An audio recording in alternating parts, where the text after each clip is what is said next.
call signs 3-2, Echo 3-2. This is 3-2. We're going to go ahead with this show of force as of 1-7-30 hours. I want you to focus on obvious hard targets as well as any fields where anybody will be trying to creep up and waddies over.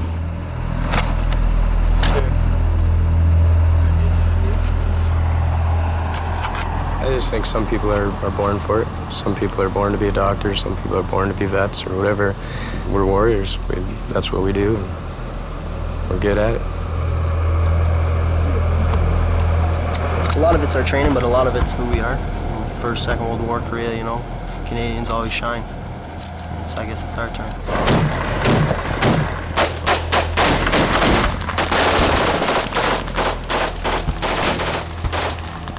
We've signed on, we've said we'll take the lead and we'll show you how to fight, so...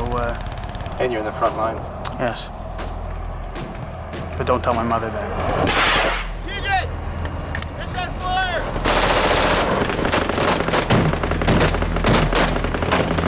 Oh! See that hit?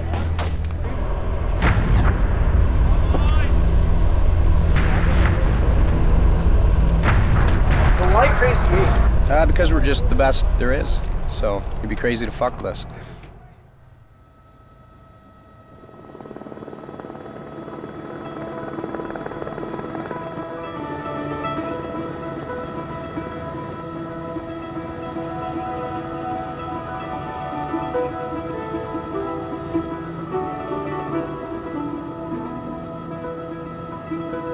There were 2,300 Canadians serving in Afghanistan while we were there.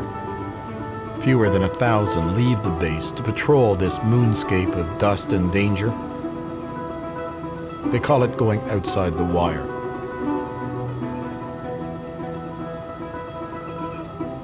We spent October with the troops at Kandahar Airfield, in Panjwai, a traditional Taliban stronghold, and in Spin Boldak, a forward operating base on the Pakistan border.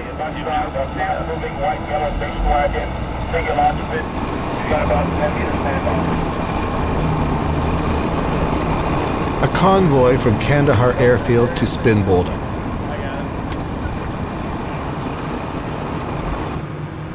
Inside the armored vehicle, it's cramped, dark, and uncomfortable.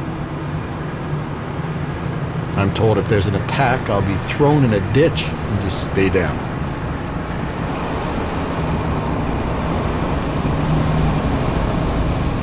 After about 2 hours, we arrive at Spin Boldak, or Forward Operating Base Coastal, a sleepy frontier post.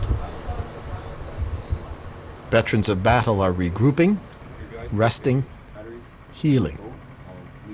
They lost over half the platoon due to injuries. There was one death. And right now we're in a reconstitution phase. We just got our replacements on the ground. So Spin is also a training center. That's not a tank. It's a light armored vehicle, a LAV. The soldiers call them boats. Later in Panjwai, I would see LAVs cruise over the sand. Not here. This is driving school. Yeah, they're really taking it easy going past the kitchen. A lot of young guys, a lot of very inexperienced guys, and most of which have less than 2 years in the military. Some guys have less than a year. All right, dude. How about who's next? Come on, Kirk, come on. Kirk! Yeah, sports officer, get up there. Sergeant Scott Russell is a patient, though somewhat profane instructor. Get in your fucking order and come down. I'm sending 2 guys around that corner at a time, all right? I'm the 3rd guy in the order of march, so I'm gonna come out and start plying it, all right? They don't have much time to get the replacements up to speed.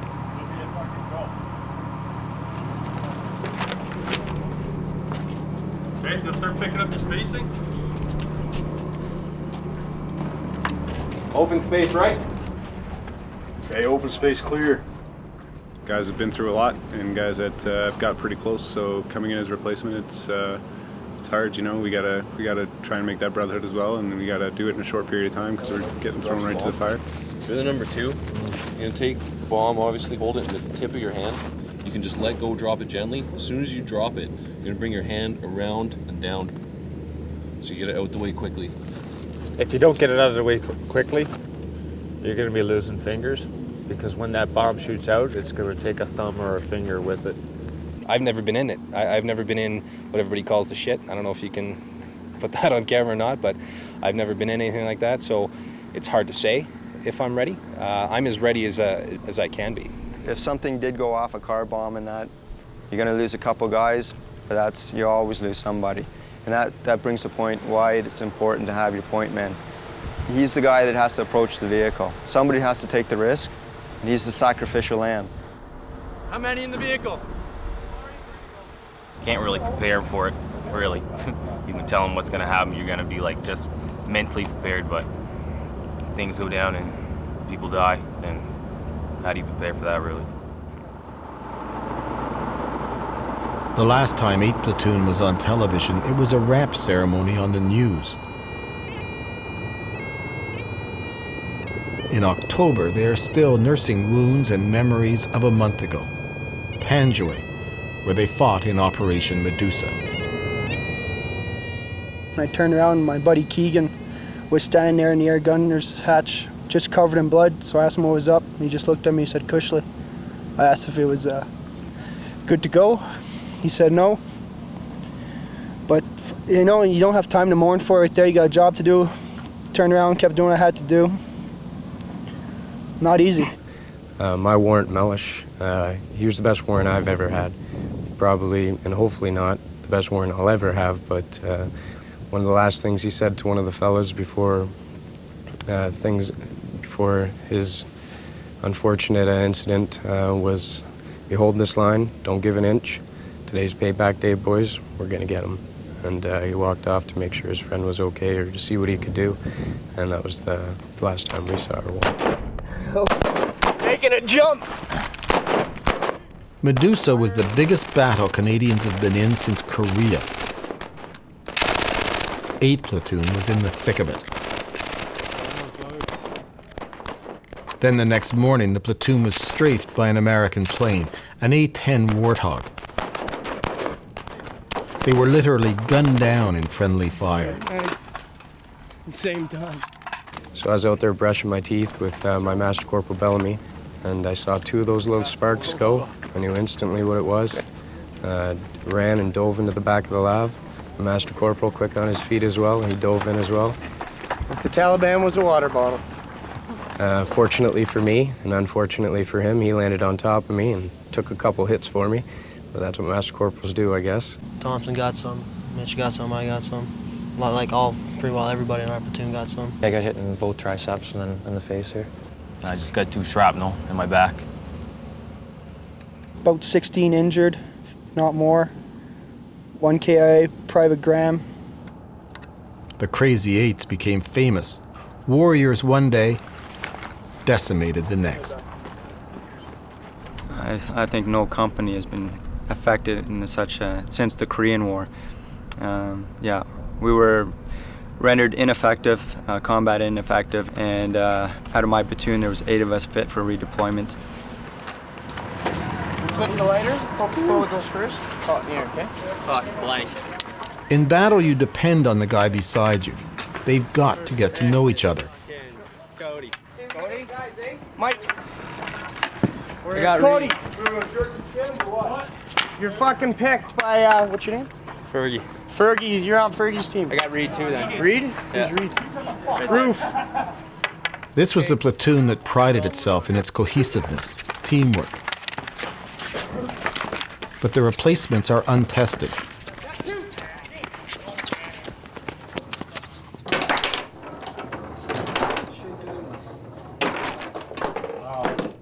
Still, the replacements are beating the older guys at foosball, much to the frustration of John Bellamy. He's the Master Corporal who jumped into the back of the lav and took the shrapnel, heading for Private Keegan. He didn't want to be interviewed, then challenged me to a game of chess. As we plot the movement of knights and pawns, he relives the horrible morning of the A-10 attack. The guy who died, everybody speaks very highly of. Mm-hmm. The Olympic athlete. Yeah, Mark Graham. He was a very good soldier. He will definitely be missed. One of the guys said it was pretty interesting for all the near misses because, you know, an inch left or right or a centimeter left or right and you would have been dead, but there's so many cases of that, it was unbelievable. Well, you're a case in point. Yeah. The piece of shrapnel traveled in my back through the muscle and is apparently pretty close to my spine at L3, buried in amongst some nerves.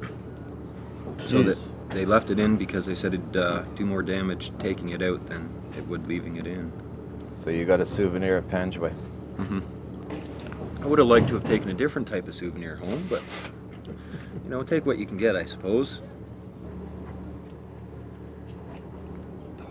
God, I'm stupid. Foolish moves.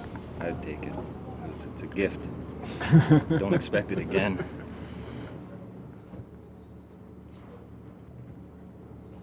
Think these young kids are ready?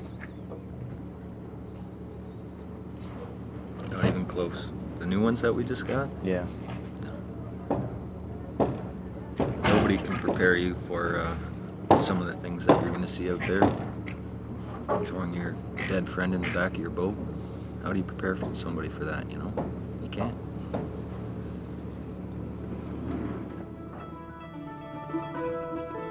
We know we will be going to Panjway soon, we just don't know when.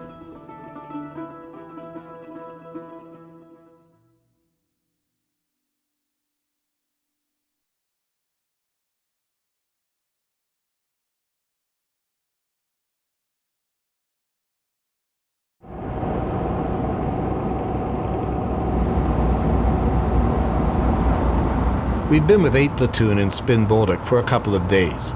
The border with Pakistan has been quiet. Pop down, see if you can see anything on the horizon. Still, they keep eyes on in the lab as the training continues. I got sheep. Yeah, I got tractor. Hey, is that a camel out there? There's a pretty good chance. Holy fuck, I've never seen a camel before. How the fuck have you never seen a camel?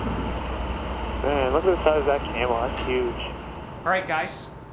What you're here to do is to listen to my version of what happened on the 3rd. From this low wall here, all the way to here, from the school, and from these compounds here, the enemy had us in a U-shaped ambush. This was a prepared kill zone.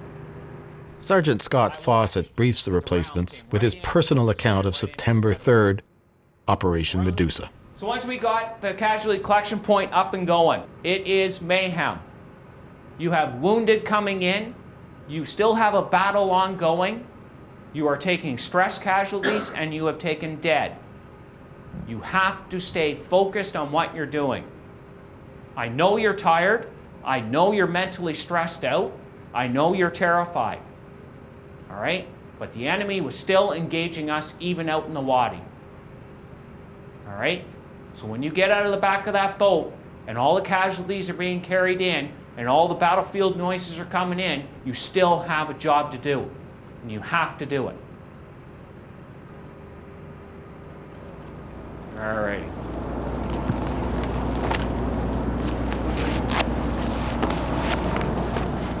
Canadians have been holed up in the base, but visiting American engineers need support in the town of Spin Bolduc.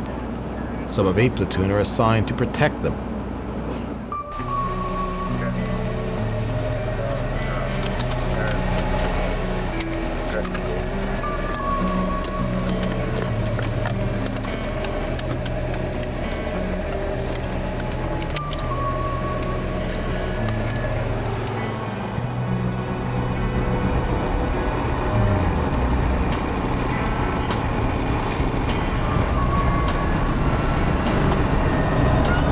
There's some anxiety. This is the first operation for the replacements. Right here. Right. Hard right, okay.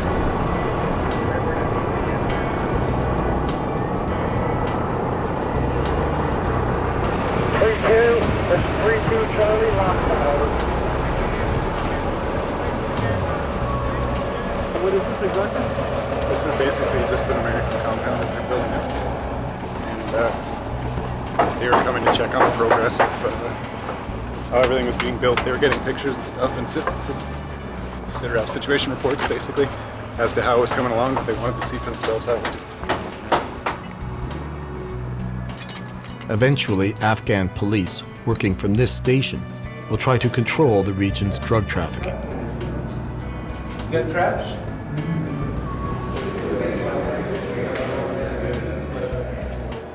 While the Americans tour the construction site, the Canadians keep watch outside. That Crazy 8 badge is not military issue. That's just for 8 Platoon veterans.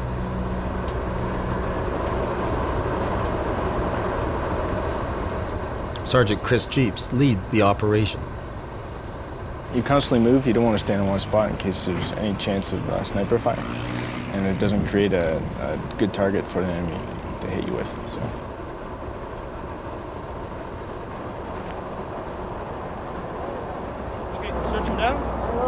There was maybe 2 occasions where my heart rate sped up a little bit.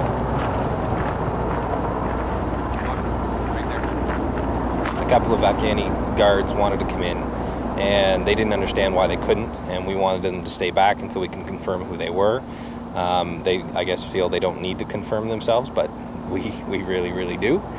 And so they had a problem with that.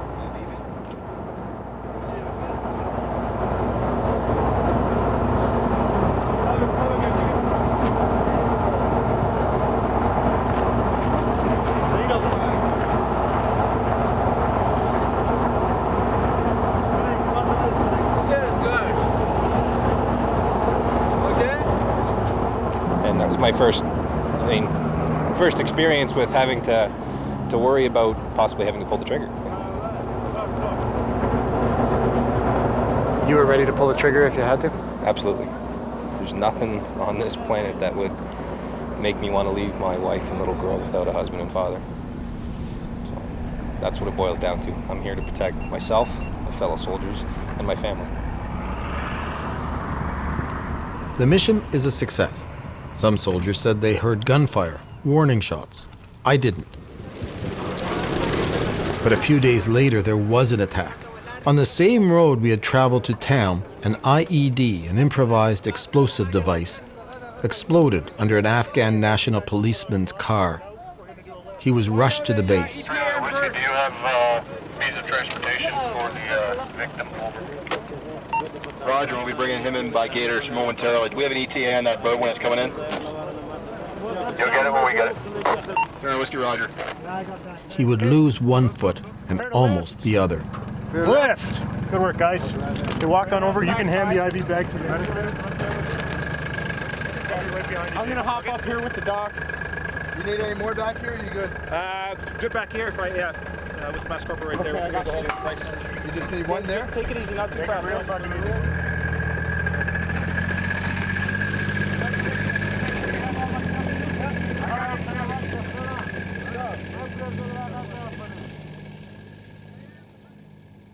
For the replacements, it's been an eventful week. Their first mission, a paramedical procedure, and finally their orders.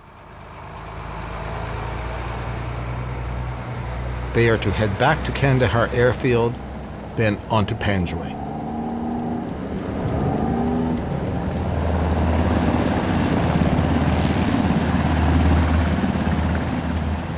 Do we still have that shrapnel piece? At the airfield, 8 Platoon hooks up with Lieutenant Jeremy Hiltz, who's been on leave.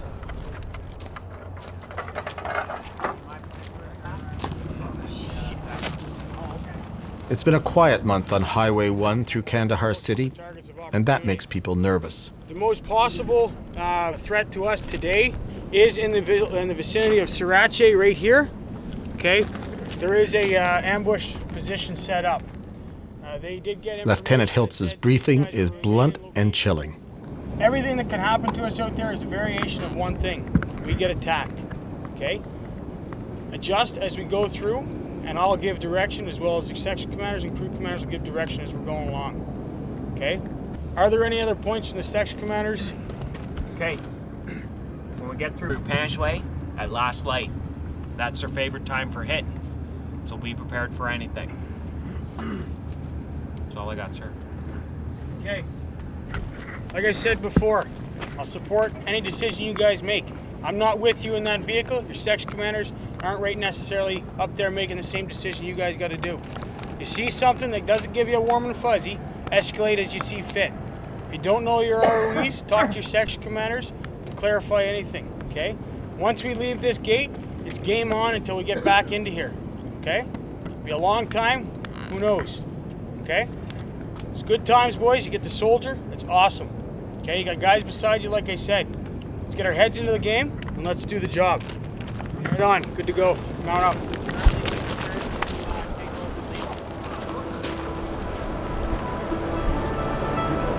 This is a volunteer army. This is what they signed up for. There is more a feeling of excitement than fear as the convoy heads outside the wire to Pandora.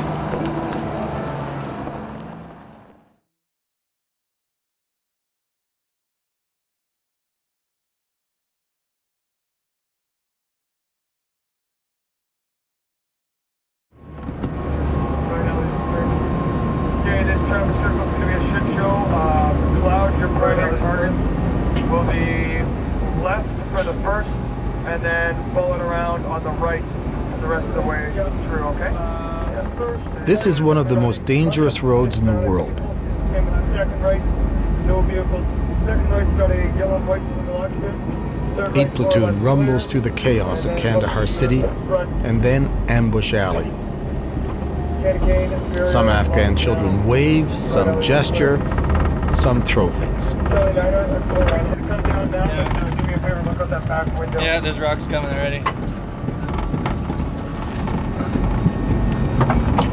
Oh, that was a nice one. That was a good one. Driver got a jump. Guys like Randy Power and Peter Mitchell have taken this trip before. A few tense, cramped hours heading west.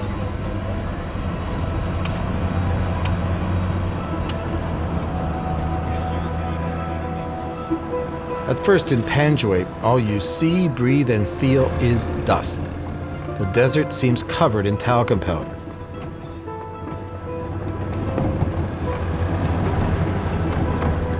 It's a land of wadis, dry riverbeds, hiding Taliban fighters, natural trenches, like the ones 8th Platoon now call home.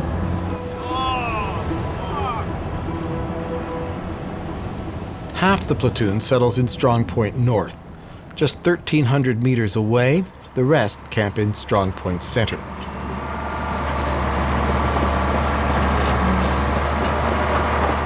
They are assigned to guard the construction of a road which will carve through Panjwait. Paving the dust will make travel more efficient and much safer.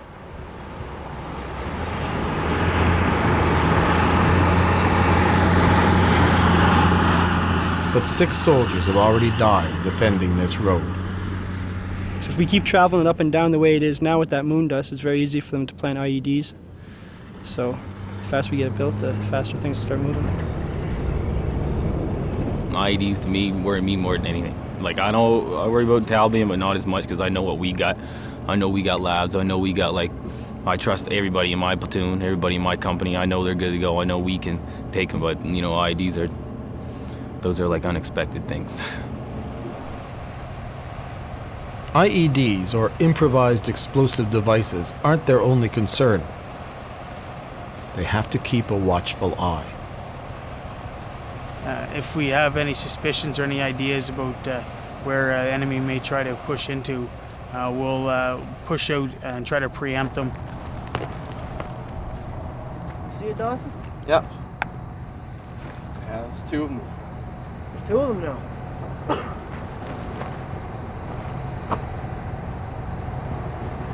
No way, I see him. Sergeant Jeeps leads a group, including an interpreter, to question a suspicious family.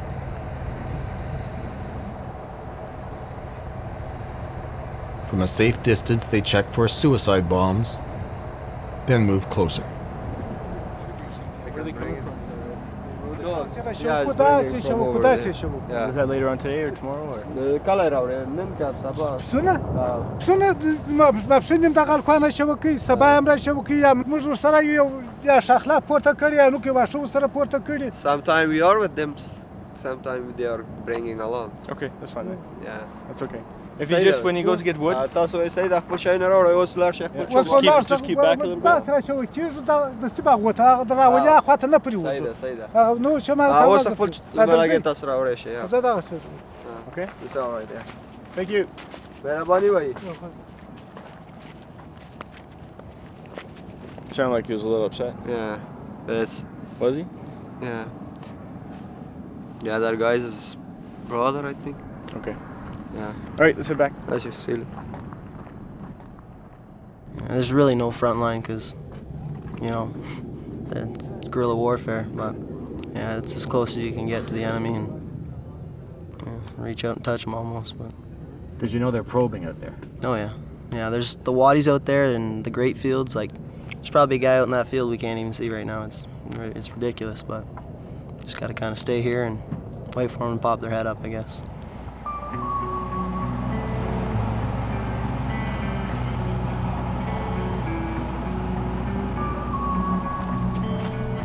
Almost every day they go out on patrol. Stay in the tire tracks. Today they hook up with the ANA, the Afghan National Army. The two strong points meet. Probably that fucking gray putt and basically behind it is going to probably be our right of mark because we can't fire anything down close to it. Yeah, well, you guys are going to lose sight of us once we hit that tree line anyways. It might have to pick us up. So. Okay, so we're good. Yeah. I'm not worried about it. Alright, have a good one, right? Yeah. See you in a bit.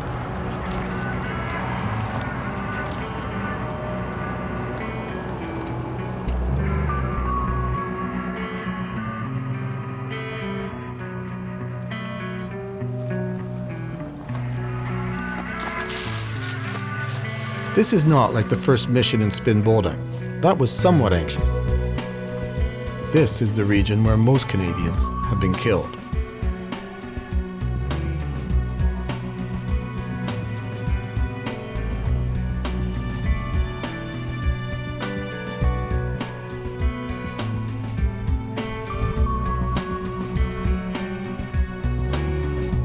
This confusion of mud huts and grape fields has hidden Taliban before. Peacock, just past those guys, we're just gonna hop this wall, push extended line until we're fucking centered off on them, and then we'll fucking carry on.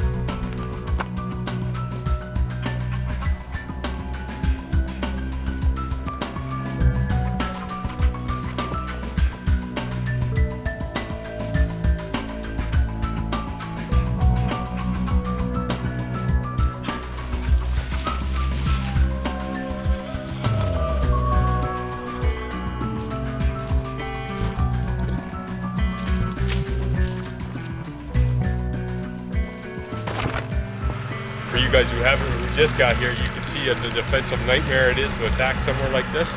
They got fucking tunnels and fucking shit all over the place, trench systems and everything else. We did notice some of the grape putts have piles of brush. They've been finding weapons caches and ammo caches and stuff like that under them. So tomorrow morning we'll discuss future operations. We'll probably go in with some engineer assets back to those grape putts, turn the brush over, light it on fire, see what cooks off. Kind of stuff. Soldiers in 8th Platoon didn't see any Taliban this afternoon. Tomorrow they will.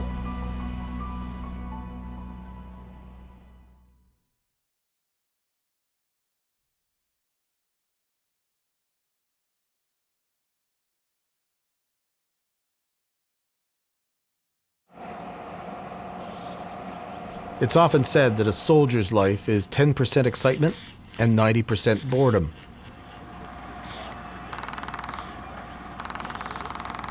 You learn to enjoy the downtime when you've got it.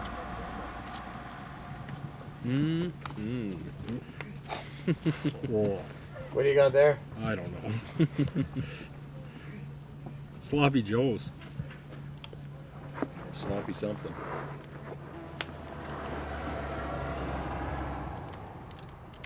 As the Crazy Eights relax, I enjoy the camaraderie. But after he took that shrapnel for me, back in that 810 Warthog straight. He dove on you and the officer? Yes. Yeah, I was there. That is true, eh? He dove on you? Yes, he did. Covering his private. Yeah. It's covering my privates.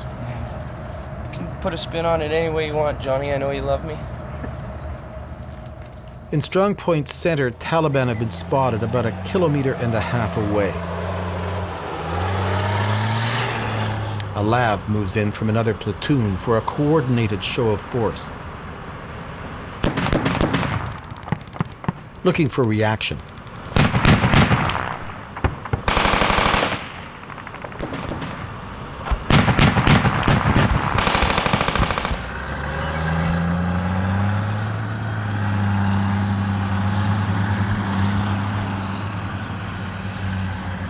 Master Corporal Randy Power is on communications.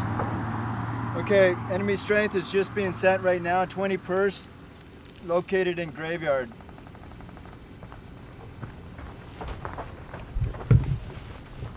Three ones actually.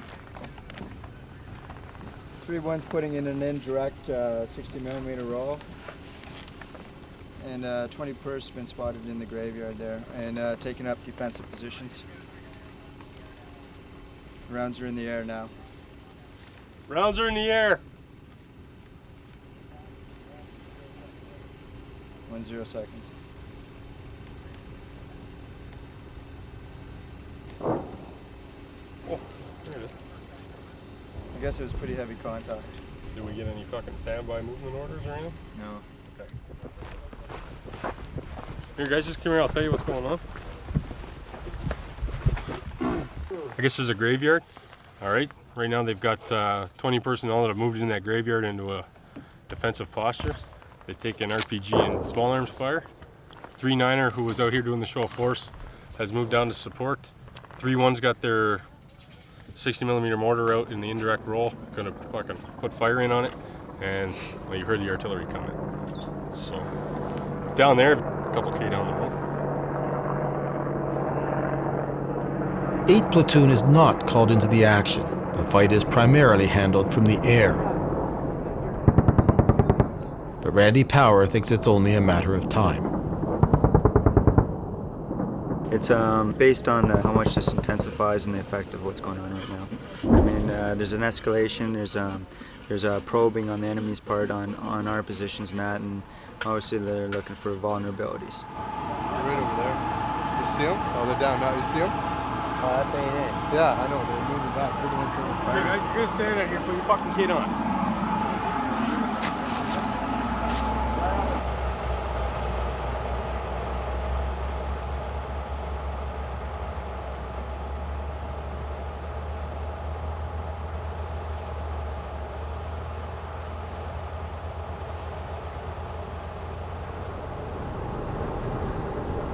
That night was the most tense we would witness.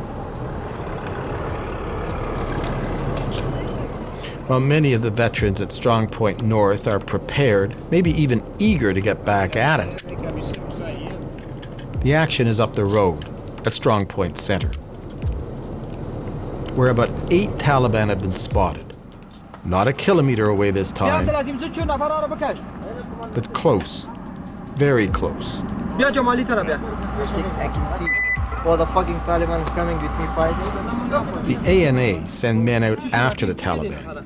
A brave move by the Afghans, but it means the Canadians can't shoot, even at moving targets. House, right here is house, building.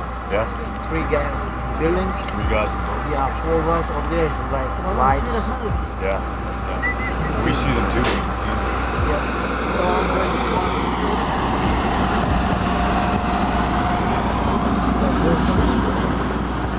Yeah, because you can see, and guys, you tell for me. I am talking with the ANA communication director. Yes. Okay. I will let them know. Yeah, don't shoot him, right? Okay. Yes.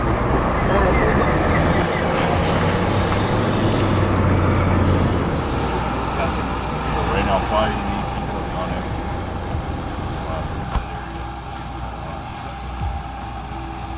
So that's the flares for the Americans? Yes, yeah. see this fucking strap in the back here when it goes in? We are ordered to put on our kit, our protective gear, stay alert, even sleep with our boots on.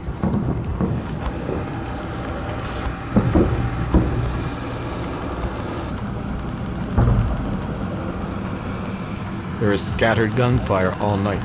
Nobody sleeps well.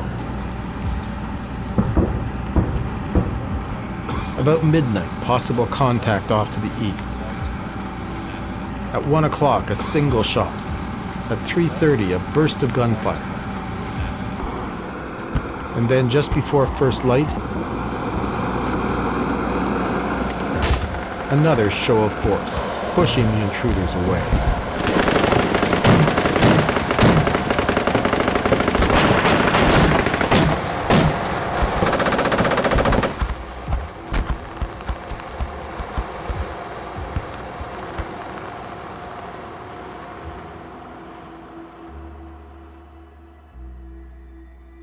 It was an initiation for the replacements, and for us, but just another night in Panjwai for the Crazy Eights.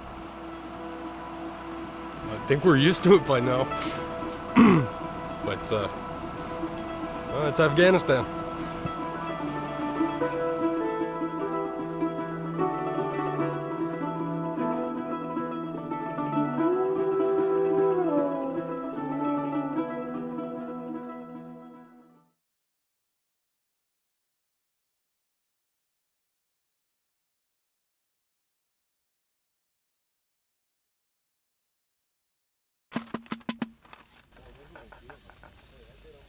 The morning after the Taliban probe. Okay. Now, water and hot sauce. You ready? Yep. Okay, let's go. Soldiers are ingenious. They learn to work with what they've got. Should be going. Yeah, it's going, it's going. A stink bomb is chemical warfare, Crazy Eight style. Is this what you were looking for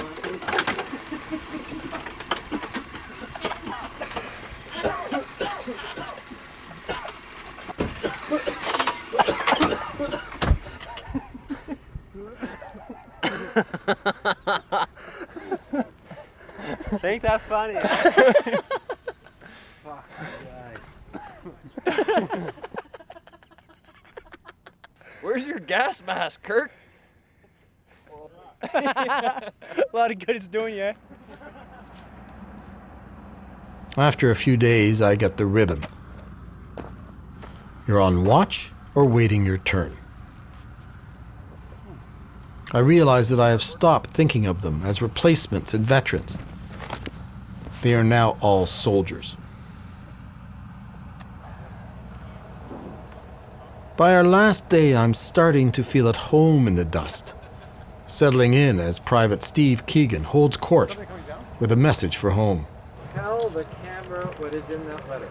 This is a letter to Don the Man Cherry, Voice of Canada, and that other guy, was Ron, I think. Ron? Just kidding, Ron. I love you too, buddy. Tell Matt to grab the fucking team by the horns this year and win it. For fuck's sakes. Jesus. I could die this year. I would have never seen the Leafs win. Keep that on your fucking conscience, boys. Oh, buddy. Well, at least you're not a Habs fan. But the work never stops, even when it's just children approaching.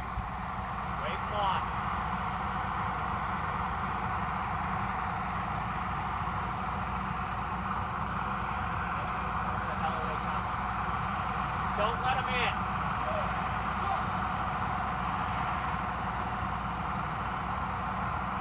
It's a daily grind. Keep the area safe. Keep yourself alive. And if they aren't talking about hockey, the soldiers are talking about home. My wife says all the time she's got baby fever. What if a baby, what if a baby? And you know what? 2 years ago, that would have freaked me out. But now I can't wait. Perspectives change. They change a great, especially when you're in shit like this. So tell me about your home life. What are you missing when you're here? Silly stuff. I mean, there's stuff that when I'm at home makes me angry. Like my little girl, we'll put her to bed and she'll be up there for roughly 3 minutes and come back downstairs a few times and then go back up for another 3 minutes and come back down and say she had a bad dream when she has only been up there for 3 minutes. You know, stuff like that sort of frustrates a parent. It's stuff like that you almost miss. It's strange. Hardest part about anything I've done with the military is being away from them. By far, that's the hardest thing.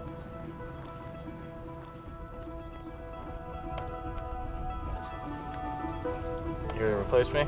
See. 6 purse, funny males. Yeah, but they were just hucking that shit off the roof earlier to the front of us. And all of a sudden, they've slowed down and they're just kind of dicking around. So I don't know if anything's up there. Just look for any boxes or weird shit that they're taking off. What do you worry about? I guess it's how my friends and family's gonna react if I don't make it home. That's the only thing I worry about. I'll be dead, so I don't have to worry about that, but I worry about how they're gonna feel. Worry a little bit how much is this changing me also. When I get home, I'm sure I'm gonna be a little different, but I guess I'll deal with that when the time comes.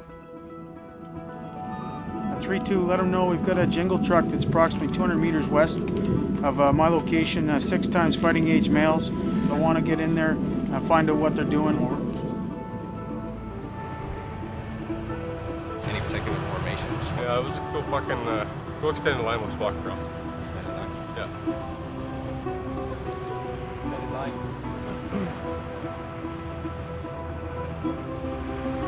Yeah.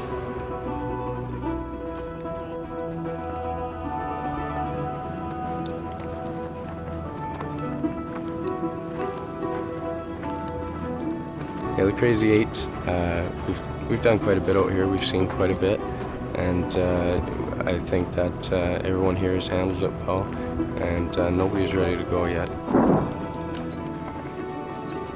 The mission isn't done, and as long as there's a job to do, you can count on 8 Platoon. We'll be here.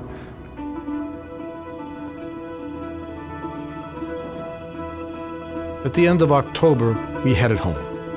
Just before Christmas, I got an email from Private Keegan. 8 Platoon stayed out in the Panjway dust for 57 days straight. They returned to Canada in late February.